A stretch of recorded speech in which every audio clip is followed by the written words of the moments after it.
Spune cuvântul Domnului, fiul lui Agur, spune despre el, tu ești cel mai frumos dintre oameni. Și în dimineața aceasta ne-am întâlnit cu Domnul. Am venit plin de nădejde ca El să ne asculte rugăciunile. Sunt mame care plâng și spun, Doamne, parcă mâncarea nu-i de ajuns și banii. Asta e dorința mea. Sunt tați și bărbați, frați care au de toate și spun, nu de ajuns. E un gol înăuntru meu care numai Tu poți să-l acoperi. Și acela care cuvintele lui sunt pline de Duh și de viață, în dimineața aceasta este aici.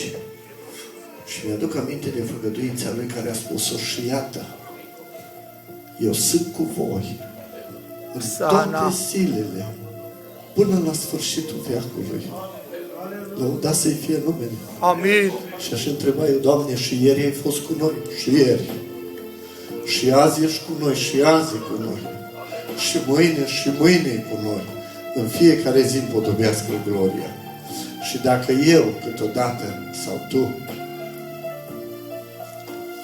te mai abați, El rămâne credincios. Slăvit să fie numele. Și în această dimineață mi s-a pus cuvântul Domnului în față, care Biblia vorbește de doi oameni care au auzit cuvântul Domnului, care într-o zi l-au ascultat amândoi, care probabil erau din aceeași familie, mergeau în aceeași biserică, s-au predat Domnului în aceea zi, mergeau la templu în aceea zi, aduceau ardere de tot în aceea zi, se rugau împreună. Și Biblia spune că oamenii care aud cuvântul Domnului se aseamănă cu doi gospodari care și-au zidit casa, fiecare. Și spune că atunci când au venit valurile, vânturile, șuvoaiele, au lovit în ambele case. Una a rămas în picioare, iar alta a căzut.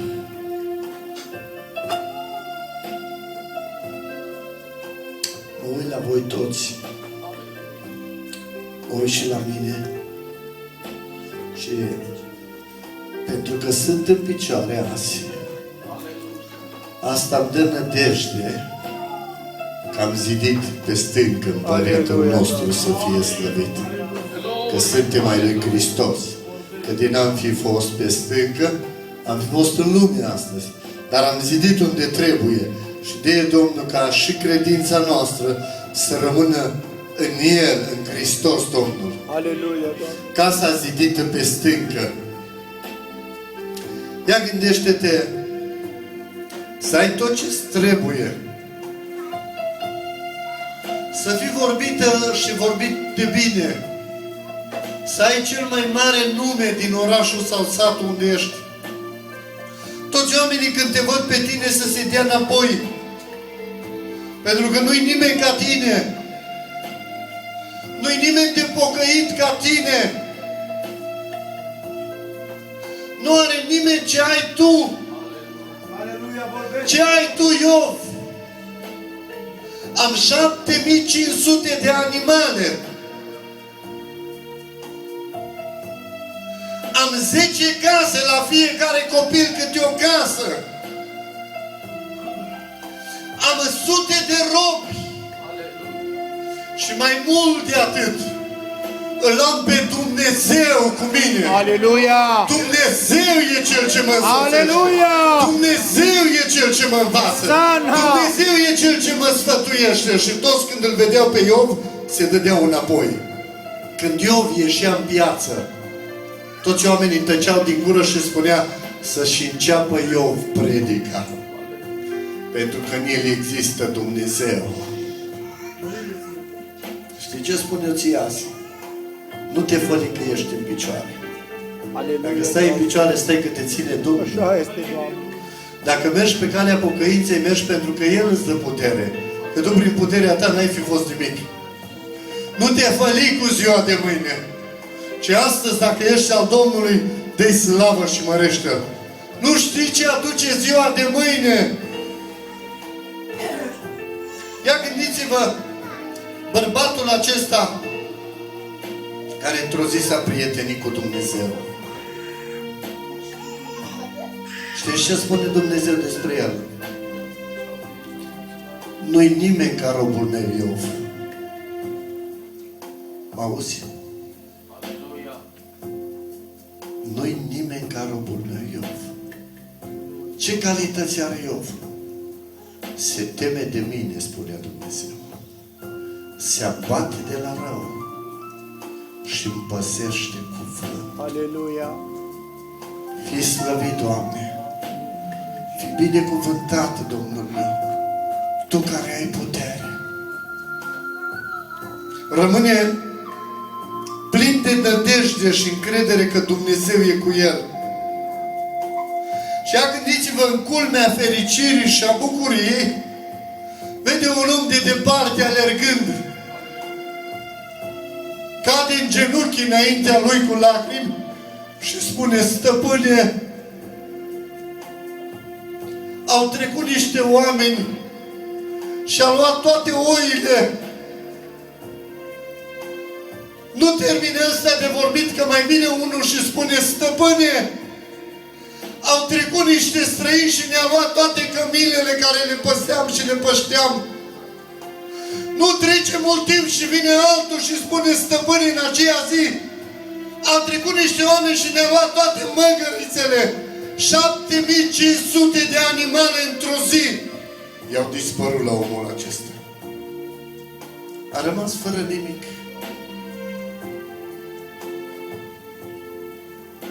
Dar știți ce spune omul acesta?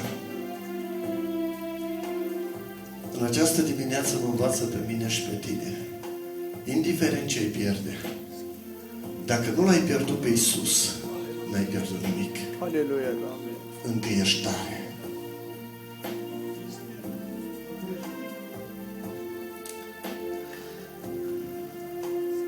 Aude că îi pierd toate animalele. Știți ce spune? Dumnezeu a dat. Dumnezeu a luat. Fie numele Lui binecuvântat. Ajută-ne. Măriți să fie Domnul. Amin. O să spui și tu așa astăzi. Dumnezeu a dat. Dumnezeu a luat. Fie numele Lui binecuvântat. Aude că nu le mai merge bine, se supără pe Dumnezeu. Că nu mai au înțelegere în familie, se supără pe Dumnezeu. Când copiii nu se mai înțeleg, se supără pe Dumnezeu. Când mașina se strică, se supără pe Dumnezeu. Când îi taie socialul, se supără pe Dumnezeu. Când nu-i mai aprobă casa, se supără pe Dumnezeu. Când nu-i mai ajung banii, se supără pe Dumnezeu. La omul ăsta îi pierd 7500 de animale într-o zi. Se uită spre cer și zice: Dumnezeu a dat, Dumnezeu a luat, fie numele Lui binecuvântat. Măriți să fie Dumnezeu. El să sădească în noi credința aceasta. Să poți să zici: Doamne, te laud pentru orice.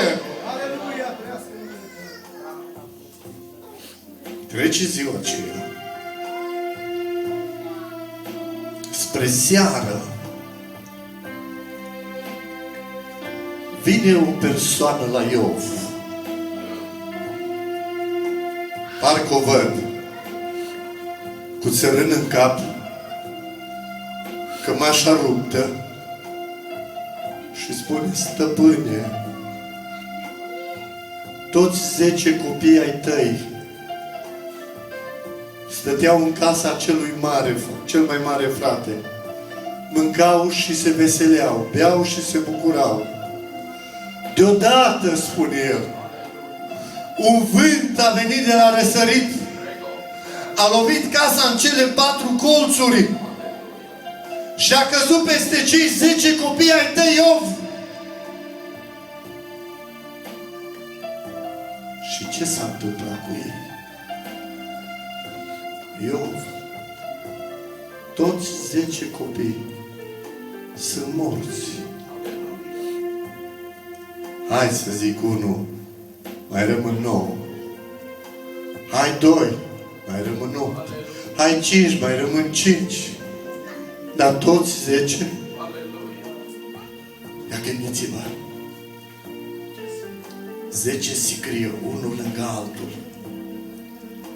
Pe care să plângi mai repede? Pe pieptul cui să cazi, să strici? La cine să apelezi mai repede? Dar știți ce cred eu că a făcut Iov? S-a uitat la toți 10. Și s-a uitat și spre cer.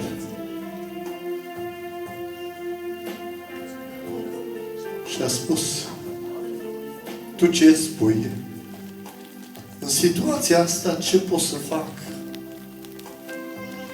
Și Duhul Sfânt îi spune: Iov, tu mă ai pe mine.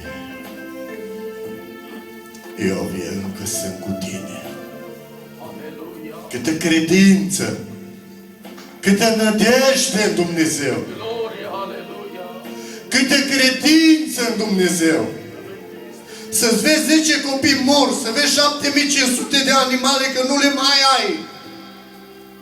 Să vezi cea mai frumoasă casă pe care ai construit-o întâiului născut, căzută până în temelii, făcută praf. Și tu să rămâi tare. De ce rămâi tare? Iov, de ce reziști? De ce spui Dumnezeu a dat, Dumnezeu a luat, fie numele Lui binecuvântat? Știți care ar fi răspunsul? Cel ce este în mine e mai tare decât ceea ce este în lumea aceasta. În Iov era Dumnezeirea. Lăudat să fie numele Domnului. Iov a știut să zidească casa lui pe stâncă. Au venit valurile, șuvoaiele. A bătut în casă în toate colțurile, spune Biblia. A bătut peste tot, în tot ce a avut Iov. Și într-o singură zi s-a ales praful de tot ce avea el. Nu mai avea nimic. Doamne, câtă putere! Ia întreabă-mă și te întreb și eu. Când bătrânul Iov va sta lângă Dumnezeu pe scaunul de domnie, ai tu curajul să te pui lângă El? Merit eu sau tu să mă așez lângă El? Să spun: Iov, și eu sunt ucenicul Domnului. Iov, și eu sunt copilul Domnului. Oh! S-ar uita Iov la mine și la tine, ar spune: adu-ți aminte că mie mi s-au îmbolnăvit. Nu 10 copii s-au îmbolnăvit, au murit toți 10. Și eu n-am spus nimic. Iar tu ai cârtit. Adu-ți aminte că mie mi s-a pierdut atâtea și atâtea lucruri. Eu am tăcut. Doamne, spune împreună cu mine în această dimineață: iartă-ne. Iartă-ne, n-am fost atât de credincioși. N-am fost atât de răbdător, da. Când vin valurile, oamenii nu știu încotro să apuce. Când vin furtunile, oamenii cad. Adică necazurile, problemele. Iov rămâne în picioare. Pentru că are casa zidită pe stâncă. Și Satan vine la Dumnezeu și spune: am fost pe pământ, am văzut pe oameni, am cutreierat lumea. Și Dumnezeu din nou se ridică și spune: l-ai văzut pe robul meu Iov? Te întreb, se poate lăuda Dumnezeu cu tine? Duminică dimineața să fii în casa Domnului. Să vii să te întâlnești cu Domnul. În cursul săptămânii să vorbești oamenilor despre El. Când treci prin necazuri, să spui genunchii jos și să te rogi să-ți dea putere. Când ți se îmbolnăvesc copiii, să nu cârtești și să-i ceri biruință. Omul acesta rămâne în picioare.